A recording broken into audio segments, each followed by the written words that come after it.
बात करते हैं बांग्लादेश के हालात के बारे में, क्योंकि बांग्लादेश में कुछ कट्टरपंथी किस तरह से सत्ता को चुनौती दे रहे हैं ये तो आए दिन देखने को मिल रहा है। और अब हालात वहां पर ये हो चुके हैं कि वहां हिंदू अपने तीज त्योहार को सुरक्षित तौर पर नहीं मना सकते। बिल्कुल, और ये एक बार फिर से देखने को मिला। दरअसल नवरात्रि के मौके पर कट्टरपंथियों ने कई पंडालों में तोड़फोड़ की, जिसके बाद लोगों में नाराजगी है, तो वहीं अब बांग्लादेशी सरकार पर सवाल भी उठने लगे हैं।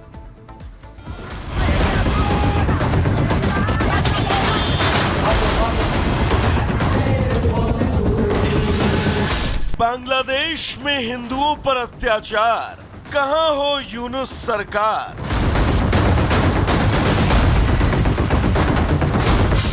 निशाने पर पूजा पंडाल, जगह जगह जिहादियों का बवाल।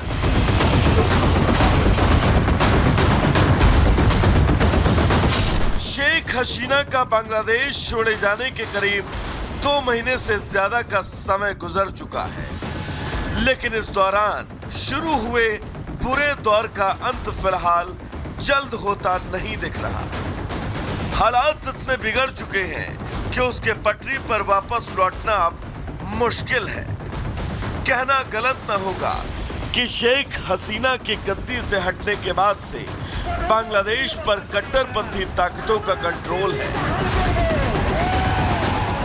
और अब वहां रह रहे अल्पसंख्यक, खास तौर से हिंदुओं के लिए जगह किसी नर्क से कम नहीं। हम ऐसा इसलिए कह रहे हैं क्योंकि वहां आए दिन एक के बाद एक ऐसी घटनाएं हो रही हैं जो इस बात को और बल दे रही हैं। तस्वीरें ओल्ड ढाका ताती बाजार पूजा पंडाल की हैं, जहां दुर्गा पूजा पंडाल में दर्शन और पूजन का कार्यक्रम था, लेकिन इसी बीच एक कट्टरपंथी युवक वहां आता है और पंडाल में रखी मूर्ति की तरफ पेट्रोल बम से हमला करता है और देखते ही देखते वहां पर भगदड़ मच जाती है। हालांकि इस बार की नवरात्रि में दुर्गा पूजा पंडाल पर हमले की कोई पहली घटना नहीं है। बांग्लादेश में इस्लामिक कट्टरपंथियों की ओर से हिंदू समुदाय को लगातार परेशान किया जा रहा है। कभी उनकी आस्था के प्रतीकों पर हमले हो रहे हैं, कभी उनकी भावनाओं को ठेस पहुंचाया जा रहा है। एक ऐसा ही मामला चटगांव शहर से सामने आया, जहां दुर्गा पूजा के मंच पर कट्टरपंथियों के एक समूह ने इस्लामी गीत गाया। घटना के बाद हिंदू समुदाय गुस्से में है, जगह जगह प्रदर्शन किया जा रहा है।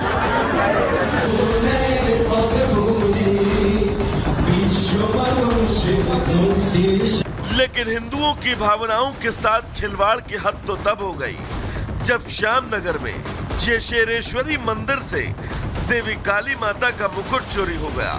ये वही मुकुट था जिसको पीएम ने 2021 में अपनी यात्रा के दौरान उपहार स्वरूप दिया था। दुर्भाग्य की बात ये कि बांग्लादेश में हिंदुओं की आस्था पर हमले जारी हैं और कार्यकारी प्रधानमंत्री मोहम्मद यूनुस के कान पर जूं तक नहीं रेंग रही। आलम तो ये है कि सरकार का कोई भी नुमाइंदा इस पर बोलने को तैयार तक नहीं। यही वजह है कि ऐसे मामलों में लगभग लगातार बढ़ोतरी हो रही है।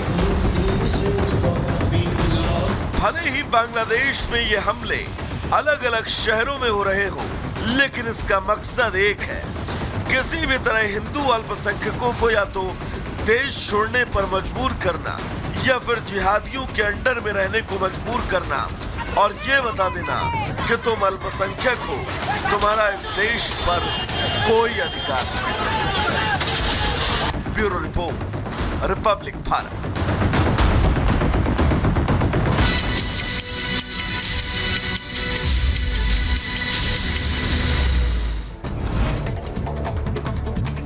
बांग्लादेश में दुर्गा पंडाल पर पेट्रोल बम से हमला हुआ, धमाके की आवाज सुनाई दी। घटनास्थल पर अफरा तफरी का माहौल देखने को मिला। दुर्गा पूजा के दौरान धमकियां भी मिली थी। दुर्गा पूजा पंडाल पर हमले को लेकर हिंदू समाज में भारी आक्रोश है। हजारों की संख्या में सड़कों पर उतरे हिंदू, अपराधियों को सजा देने की मांग की। लेबनान में तेल अवीव में ड्रोन हमला हुआ है। तेल अवीव के हरजलिया में एक इमारत पर हमला हुआ, किसी के घायल होने की सूचना नहीं। लेबनान के बॉलबेक में इजरायली सेना का ताबड़तोड़ हमला। देर रात इजरायली सैनिकों ने हिजबुल्लाह के गढ़ बॉलबेक पर हवाई हमला कर दिया। हिजबुल्लाह ने इजराइल पर किया पलटवार। एक के बाद एक दागे गए रॉकेट। इजराइल के अक्का शहर में दागी गई कई रॉकेट। इजराइल के ताबड़तोड़ हमलों से दहला बेरूत। एक दिन में हमले में 22 लोगों की मौत की खबर सामने आई है। कई इमारतें जमींदोज हो गई। और आगे बढ़ेंगे और आपको बता दें कि मिडिल ईस्ट में तनाव के बीच अब बेरूत में घातक इजरायली हमला किया गया है। बेरूत में 2 क्षेत्रों में इजरायली हमले हुए हैं जिसमें कई लोग घायल हो गए। ब्रेक के बाद एक बार फिर आप सभी का बहुत स्वागत है। खबरों की शुरुआत करते हैं और सबसे पहले बात कर लेते हैं देश की राजधानी दिल्ली की, जहां पर ड्रग्स की एक बड़ी खेप बरामद हुई है। और ये बड़ी खेप इतनी बड़ी है कि जैसे जैसे इस पूरे मामले की जांच आगे बढ़ाई जा रही है वैसे वैसे इसने सभी को परेशान कर दिया। कई विभाग और साथ ही साथ स्पेशल सेल इस पूरे मामले की छानबीन कर रही है। और स्पेशल सेल ने पूरे ड्रग सिंडिकेट की कुंडली तो खोलकर रख दी है, लेकिन अब भी ऐसे कई सवाल हैं जिनके जवाब जानना अभी भी बाकी है। इस रिपोर्ट से समझिए पूरा मामला क्या है।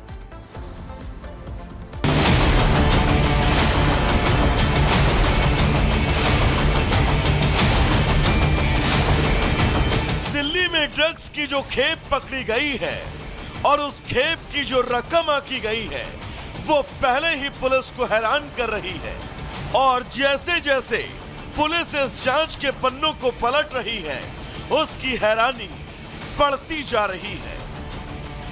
अब तक पुलिस ने जो जांच की उससे न सिर्फ चौंकाने वाले खुलासे हुए बल्कि ड्रग कार्टेल के उस गिरोह का भी पता चला जो ये पूरा ऑपरेशन चलाता है।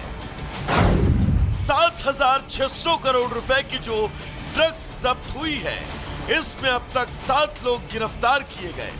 विदेशी पैसा लगे होने की वजह से अब इसकी जांच ईडी भी कर सकती है। ईडी ने शुक्रवार को मामले से जुड़े और सबूत जुटाने के मकसद से छापेमारी की। ये छापेमारी दिल्ली, एनसीआर, यूपी और मुंबई में कई जगहों पर की गई। इस ड्रग कार्टेल केस के मुख्य अभियुक्त तुषार गोयल के दिल्ली में वसंत इनक्लेव वाले घर पर भी ईडी की टीम पहुंची और छापेमारी की। ईडी ने अब इस मामले में पीएमएलए के तहत एफआईआर दर्ज की है। दिल्ली से जब्त 7,600 करोड़ की ड्रग्स मामले में अब ईडी ने भी अपनी जांच शुरू कर दी है। दिल्ली पुलिस की स्पेशल सेल ने जो एफआईआर दर्ज की थी उसी को ही ईडी ने टेक ओवर किया और मुकदमा दर्ज कर जांच शुरू की। ईडी ने शुक्रवार को तकरीबन अलग अलग जगहों पर रेड जो है वो की गई, जिसमें से एक जगह आप ये झंडेवालन की देख रहे हैं। तुलिप पब्लिकेशन के नाम से ये पब्लिकेशन हाउस है जिसको तुषार पब्लिकेशन भी बोला जाता है। और इस पब्लिकेशन हाउस में भी ईडी की टीम पहुंची और तुषार दिल्ली का एक बड़ा हैंडलर के तौर पर स्पेशल सेल ने तुषार को गिरफ्तार किया। हालांकि तुषार की गिरफ्तारी के बाद से ही 6 और लोगों को जो है वो गिरफ्तार किया गया था, क्योंकि इस मामले में दिल्ली पुलिस के स्पेशल सेल ने 7 लोगों को गिरफ्तार किया। लेकिन इस पूरी जांच का अब तक का जो सबसे बड़ा खुलासा हुआ वो है कि आखिर ये ड्रग्स दिल्ली तक पहुंची कैसे।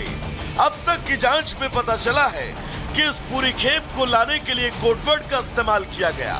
कोडवर्ड में ड्रग्स की खेप उसे सप्लाई करने वाले से लेकर ड्रग्स की डिलीवरी तक का राज होता था। दिल्ली में पिछले 10 दिनों में 7600 करोड़ रुपए की ड्रग्स दिल्ली पुलिस की स्पेशल सेल ने बरामद की और साथ ही 7 लोगों को इस मामले में अभी तक गिरफ्तार किया जा चुका है। पूछताछ में इन 7 ने कई बड़े खुलासे किए हैं। इन 7 आरोपियों ने बताया कि कैसे विदेश में बैठा वीरेंद्र बसोया इनको डायरेक्शन देता था कि भारत में किस जगह पर कितनी ड्रग्स की सप्लाई करनी है। साथ ही पूछताछ में यह भी पता लगा कि विदेश में बैठे जो हैंडलर है वो कोडवर्ड के जरिए भारत के अंदर ड्रग तस्करी का जो एक तरीके से गौरख धंधा है उसको अंजाम देते थे। जब कोडवर्ड का राज खुला तो पूरे सिंडिकेट का एक एक चेहरा सामने आने लगा। स्पेशल सेल ने जांच में पाया दिल्ली पुलिस ने यूके नेशनल समेत 6 आरोपियों के खिलाफ लुकआउट सर्कुलर भी जारी किया। ड्रग्स के पकड़े जाने से पहले ही यूके का वो नागरिक फरार हो गया। स्पेशल सेल के सूत्रों का कहना है कि आरोपी तुषार लैटिन अमेरिकी नेटवर्क के लिए काम करता था। इस काम में उसके साथ यूके में बैठा वीरेंद्र बसोया भी शामिल है। जांच में जानकारी भी सामने आई कि तुषार अक्सर ड्रग्स रखने के लिए भीड़ भाड़ वाली जगहों का इस्तेमाल करता था ताकि किसी को शक न हो। ड्रग तस्कर तुषार को इस काम के लिए 15 करोड़ रुपए मिलते थे। ड्रग्स के इस जाल का भंडाफोड़ होने के बाद अब सवाल ये कि तुषार जिस ड्रग्स को विदेश से ला रहा था वो आखिर किस रास्ते से ला रहा था, क्योंकि ड्रग्स की इतनी बड़ी खेप यूं ही दिल्ली तक नहीं पहुंची, तो क्या इसमें कोई और भी किरदार शामिल है? Bureau report, Republic Bharat. बात करते हैं बांग्लादेश के हालात के बारे में, क्योंकि बांग्लादेश में कुछ कट्टरपंथी किस तरह से सत्ता को चुनौती दे रहे हैं ये तो आए दिन देखने को मिल रहा है। और अब हालात वहां पर ये हो चुके हैं कि वहां हिंदू अपने तीज त्योहार को सुरक्षित तौर पर नहीं मना सकते। बिल्कुल, और ये एक बार फिर से देखने को मिला। दरअसल नवरात्रि के मौके पर कट्टरपंथियों ने कई पंडालों में